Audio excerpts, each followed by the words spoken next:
they're not in their graves.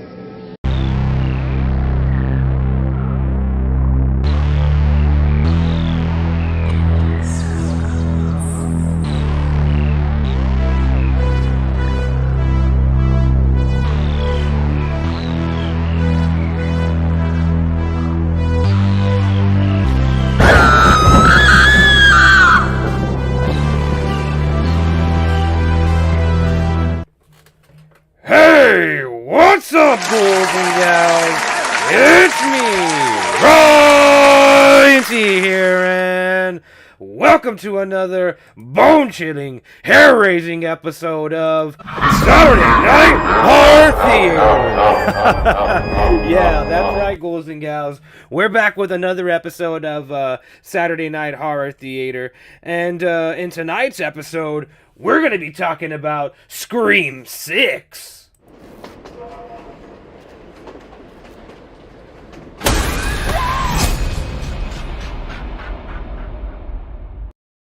That's right, boys and girls. We're going to be talking about Scream 6 tonight.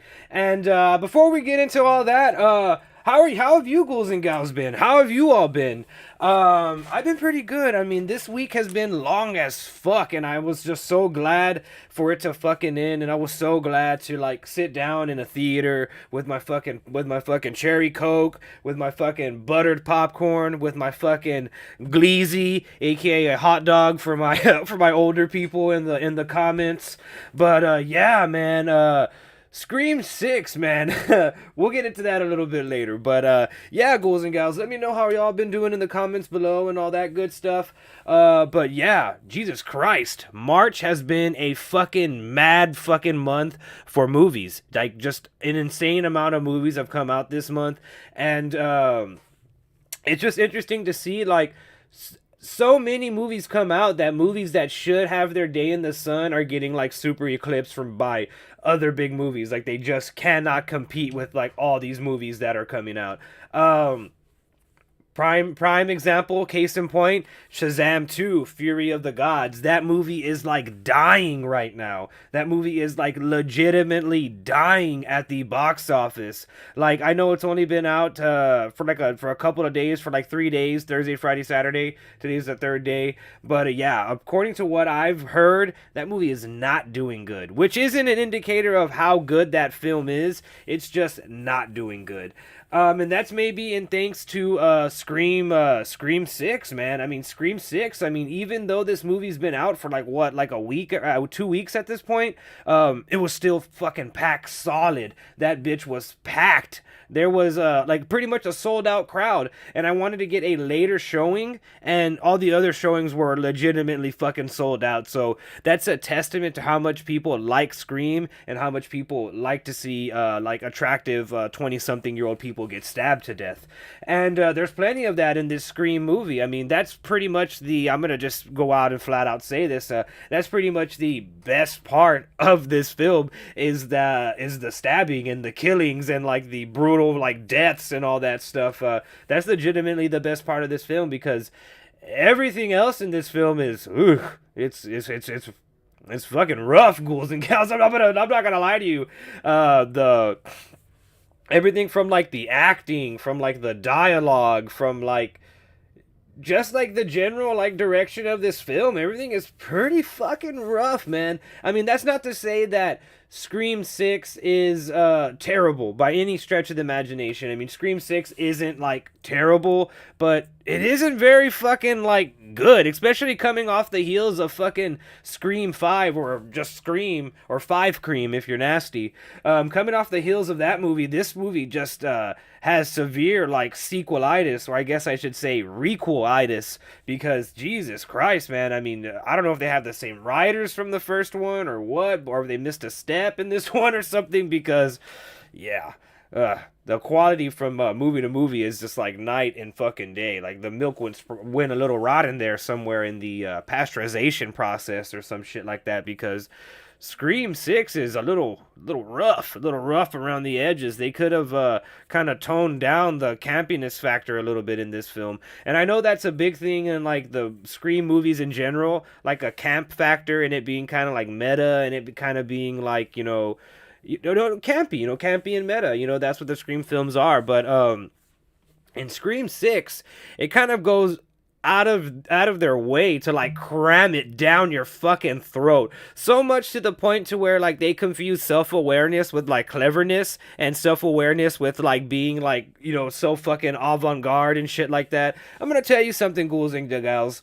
Just because you're actively being a dumbass, and you know that you're actively being a dumbass, that doesn't make you not a dumbass. That doesn't suddenly make you like this profound fucking person or thing. You know what I mean? Just knowing that you're being a dumbass, or like being like intentionally like stupid and like corny, does not make you those things. You know what I mean? And that's what Scream 6 falls victim to. You know what I mean? Like, it is overly corny, like more corny than the other movies, and it's overly meta, more meta than the other movies. But it thinks that as long as it points out that it's being that way, that makes it okay, that makes it like clever, that makes it like, like, guys, we know what we're doing. Like, obviously we know what we're doing, and since we know what we're doing, that in turn makes us like a good fucking movie. And it doesn't. I mean, I'm not gonna sit here and tell you that Scream is like the shittiest fucking thing that I've ever seen. I covered that earlier. It's not the shittiest thing that I've seen. Not even the worst horror movie that I've seen this year. Scream 6 is more along the lines of just kind of like a letdown, man. I mean, it is such a dip in quality from like the previous film. You know what I mean? But before we delve a little bit deeper into that, let's go into the plot of Scream 6. Scream 6 is essentially the remake of Scream 2.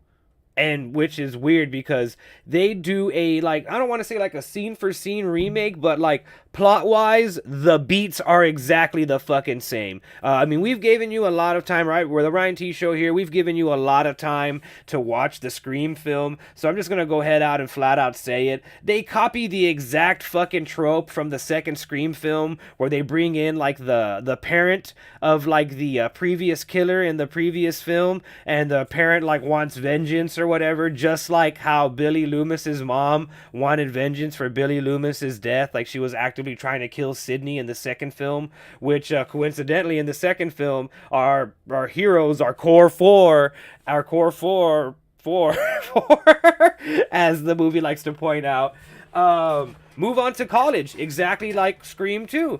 And yeah, the plot is exactly the same. You have the new love interest for our new Cindy, who is what's her name? Not Samantha Carpenter, or what's her name? Whatever. Melissa Barrera's character, who's, the new Sydney or whatever.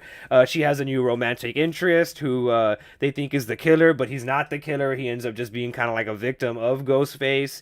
And we also have the younger little sibling or whatever, who like wants to branch out off on her own, and she's just kind of like, there's nothing wrong with me. It's the exact same thing as Scream fucking 2. Like, and the movie doesn't even try to fucking hide it. They just come out in Front Street and say like, oh, we're doing Scream 2. And again, it's one of those things where like the movie's just like, guys, if we point it out, we're genius. We're geniuses because we're being self-referential, and we're like making fun of the whole trope of like, we're just redoing the same thing that we always do, but we're aware of it, so it suddenly makes it like this clever fucking avant-garde thing. No, it doesn't. It's still shitty and still stupid. It was okay when you did it in the previous Scream movie, in Scream 5 Cream if you're nasty. But now that you're doing it in this film, it just feels like tired and old, and it just feels like, guys, are we ever gonna like, move forward in this franchise? You know what I mean? Like, are we ever gonna not do the same thing? You know what I mean? Scream, now that I'm thinking about it, Scream always does kind of like the same like fucking thing. You know what I mean? I will say, Scream, a 5 Cream if you're nasty, reinvented the franchise, gave it a breath of fresh air and stuff like that. But I mean, it didn't reinvent the fucking wheel. You know what I mean? It's essentially did what Scream 4 before it tried to do, reinvent the fucking franchise and with new characters and stuff like that. But for whatever reason, that cast of Scream 4 didn't take, and the cast of Scream 5 did, and here we are now. Speaking of Scream 4, Kirby is back. The character nobody gave a fuck about until now, I guess. Like, I never saw so many people, like, doing hashtag, bring Kirby back before this film. I had no idea that people even fucking cared about Hayden Panettiere's character like that, but apparently they fucking do. But yeah, she's back in full force in this fucking movie, and, she doesn't really add a fucking thing. She doesn't really add a fucking thing to this fucking movie. I mean, they could have taken her out of this movie entirely, and it would have been the exact fucking same. I mean, she's just kind of like there just to be there. Like, her whole role in the movie is kind of like a wink and a nod to the audience, and it's kind of like, hey guys, you remember, right? You remember. I know you remember. You remember me, right? I was in the other Scream movie. You remember that, right? At the time, y'all didn't like that movie, but now y'all do, and I'm here in this movie. Isn't that cool? No. No. No.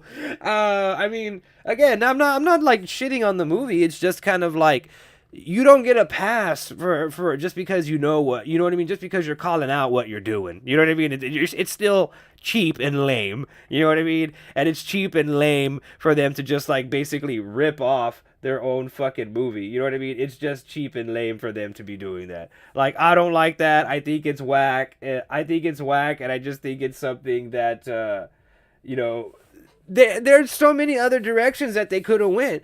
To be honest with you, the direction that I would have liked the film to go, which I assumed it was going that way because they bring up this character a few times in the film. I thought that Matthew Lillard's character, Stu Macher, was going to be pulling the strings. I thought somehow that our killers, spoiler, who are, again, two weak-ass fucking, like, 90-pound fucking kids, were related to Stu Macher somehow. Like, maybe they were his nephew and nieces or something like that, and they were getting revenge on Billy Loomis's daughter for what Billy Loomis did to Stu Macher. I mean, I'm sorry, I don't know, maybe I'm a fucking dumbass just like this movie, but I felt like the entire movie was leading up to that. And then when the movie finally, like, blew its fucking load and did its fucking, cinematic money shot all over our face, neck, and chest, I was kind of like, that's who our killer is? Like, that's who's pulling the strings? The fucking cop? The annoying TV actor cop? That's the guy who's pulling the strings? Him and his dumbass kids? Like, that's who it is? And then, like, whenever they revealed their motivation, I was like, what? I knew the motivation for the killer was, you know, something along those lines, but it would have been way better if they were like, we're the fucking relatives of Stu Macher, and we're here to fucking avenge his fucking death and give him his rightful place in the Ghostface Woodsboro murders legacy. It was actually Stu who came up with this, and then we see Stu, you know what I mean? He's like, did y'all miss me? And he pulls off the mask or some shit like that. That would have been amazing. That would have been a way better film than what this was, which was, again, just a retread of Scream fucking 2. And if you like Scream fucking 2, I guess you'll fucking like this, man. And if you just like blindly like any horror movies and you just want to see a couple of hot people get kind of stabbed and stuff like that, you'll probably like this.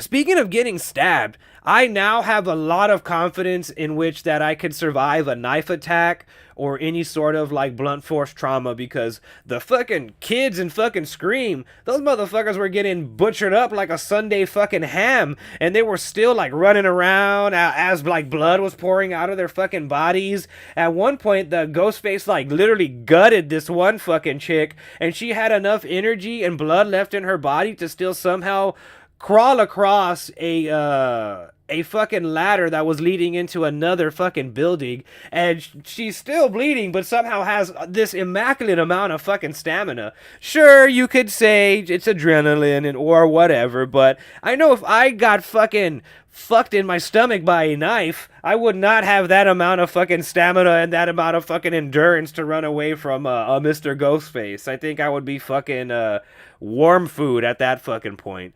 Yeah, like, there's also this one part where Randy's nephew gets like legitimately like drive-by stabbed. Instead of getting like shot like RoboCop shot to death, he gets like fucking like the two ghost faces are like going to town, like turning him into a fucking kebab, and somehow he still fucking survives. At the end of the movie, my boy is like getting wheeled out on a fucking gurney, and he's like, I'm okay. I'm like, how is he fucking... Are none of these kids gonna fucking die? Like, the plot armor is fucking insane. The fucking plot armor is like fucking... They're like impervious to fucking death. Like, they could stab one of them right in the fucking heart, and I bet you their fucking heart would like self fucking repair and then like shoot out the fucking ghost face fucking knife.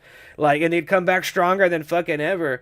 And speaking of coming back stronger than fucking ever, is the Ghostface costume like possessed or something like that? Does the Ghostface costume give like these people that wear the costume like supernatural fucking abilities or some shit like that? Because every Ghostface has been like these wimpy ass fucking little ass fucking kids.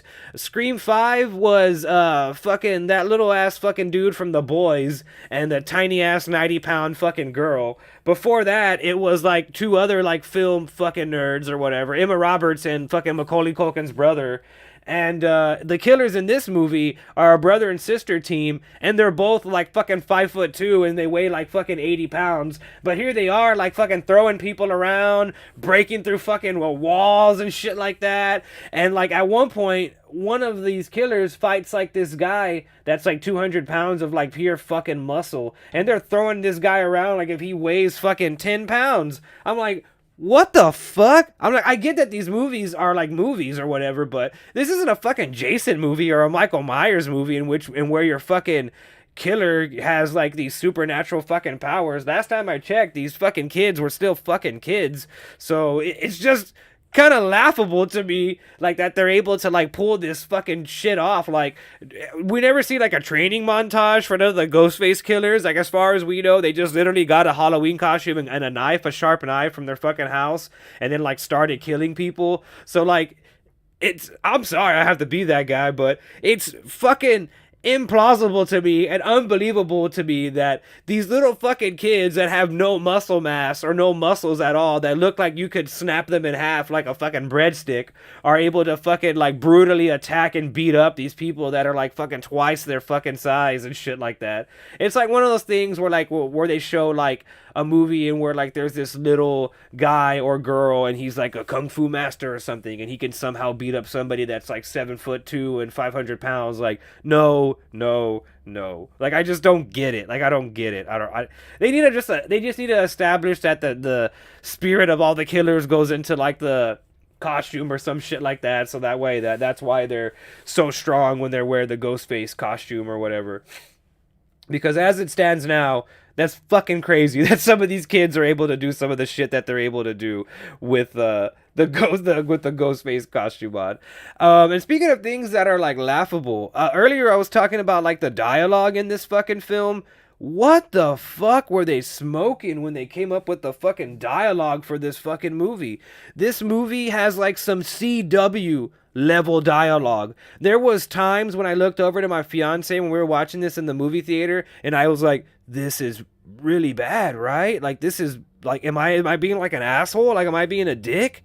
Like, but this just seems like really bad. Like, the acting was so bad. Like, Marissa Barrera in the other Scream 5 wasn't going to win any Academy Awards or anything like that, but she was okay. Like, she was passable. In this film, she like fucking zombie walks throughout the entire fucking movie, and she has as much charisma as a fucking cardboard box, dude. She's as wooden as a fucking coffee table, man. Like, it's just crazy. Like, I was like, you're getting like murdered, like, you know, like you're running for your life. Like, have some, you know, emotion.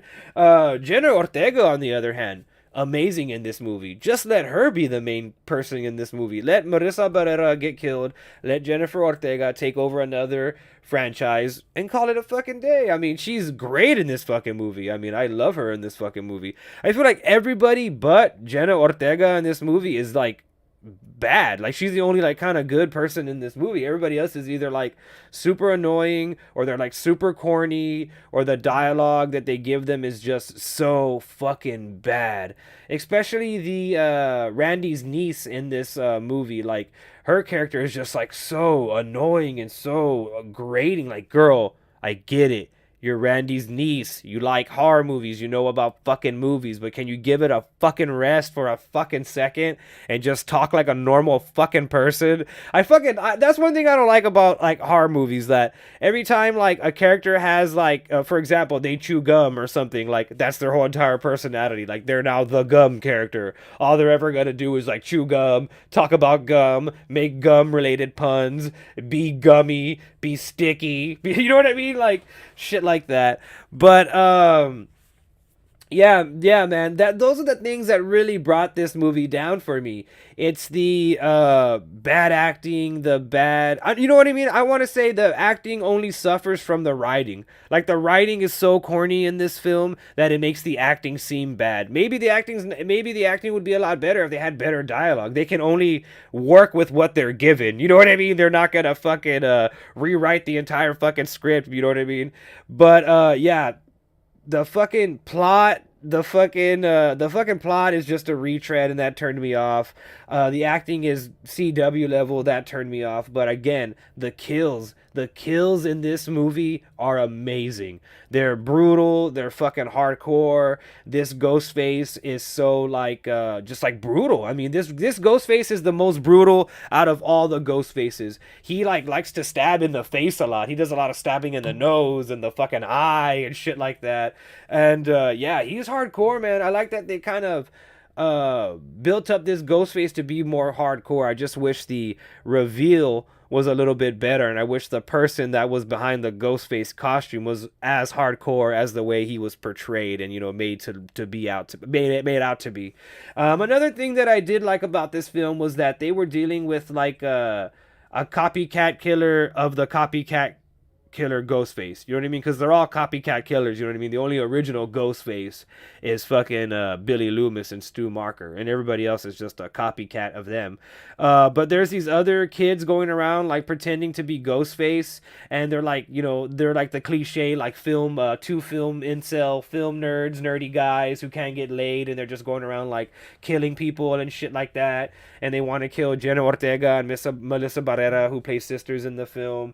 And the movie starts off with them like brutally, with one of them, the guy who plays Flash Thompson in the Spider-Man films, brutally killing Samara Weaving, and that was an amazing scene. I like that scene. That beginning scene was really fucking cool. Like that beginning scene really sets the like tone of this film. Like from the get-go, you know, like, oh, this one's gonna be a little bit more corny than the other ones. And that's another thing. I mean, maybe that's gonna work for some people, but it didn't really work for me. Like it was a little too on the corny side. Like I really wish that they kind of took it a little bit more serious and not as like a joke. Like there's certain times where characters are like, you know, kind of joking about other people getting murdered. They were just like, oh, it didn't end well for him. You know what I mean? I feel like if I was watching an episode of like NCIS with that guy with the red hair, Caruso, you know what I mean? Like when he sees a dead body and like he makes like some sort of like silly pun, and then like his theme music plays off in the background.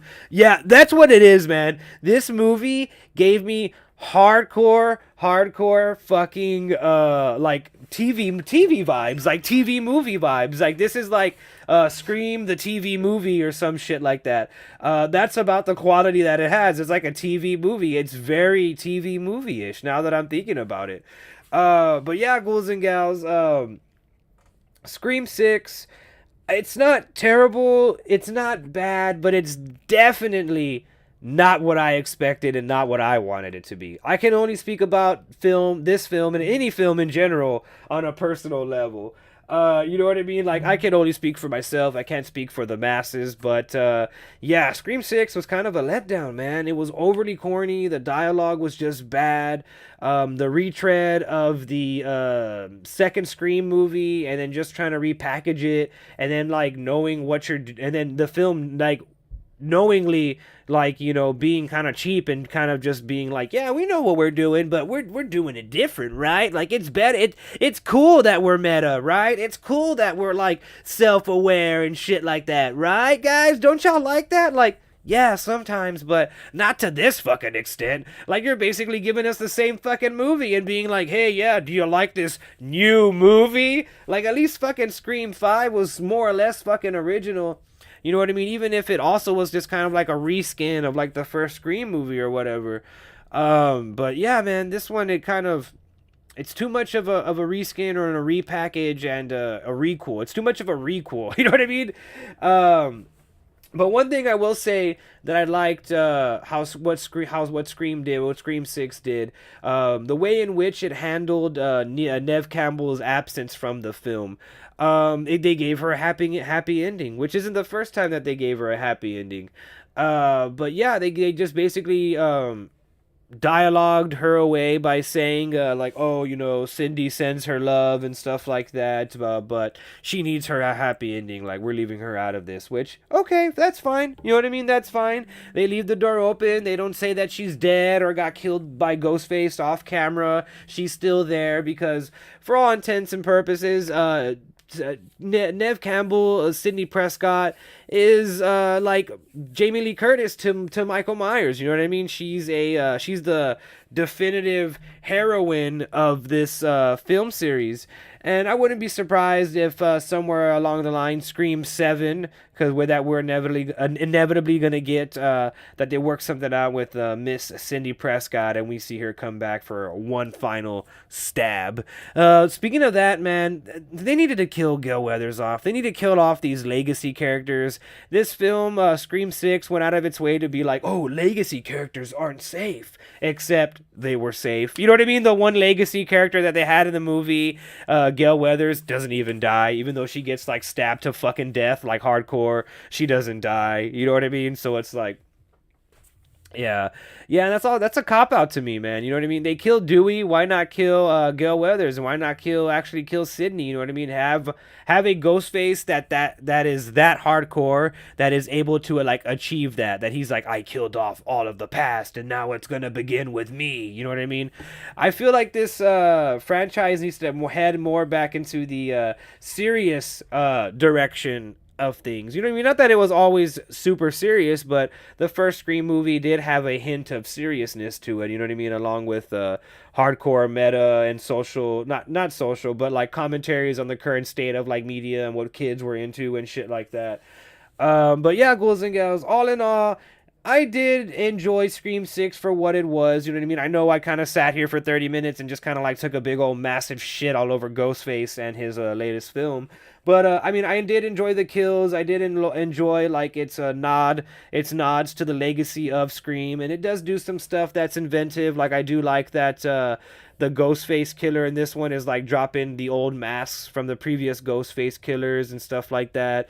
And I also like the shrine room or whatever, and I also like the beginning scene of this film, and again I like the kills of this film, and I like the way that they designed this Ghostface. You know what I mean? There's only so much that you can do to revamp like Ghostface and make him look different and make him look like, you know, modern. Hey, what's up, Scorpion? Thanks for tuning in, man.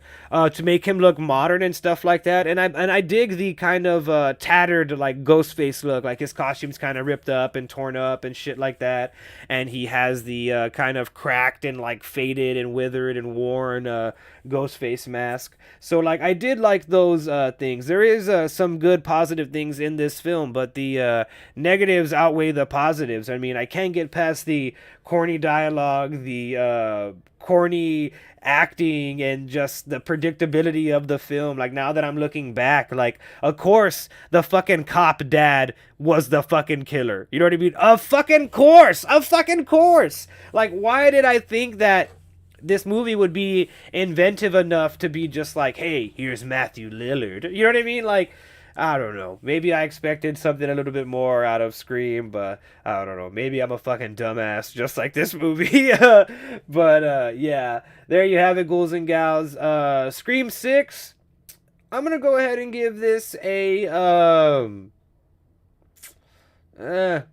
give it like a 3, I guess. A 3 out of 5. I'm like leaning towards 2.5, but I'll give this a 3 out of 5. It gets an extra 0.5 point because I love Ghostface and I love Scream, so we'll give it a 2.5 extra point for Scream 6. So there you have it, ghouls and gals. 3 out of 5 stars. Scream 6. Have you seen it? What did you think about it? Let me know what you thought about it in the comments below. And like always, I'm Ryan.T. And thank you for tuning in to another episode of Saturday Night Horror Theater. That's right, ghouls and gals. Thanks for tuning in.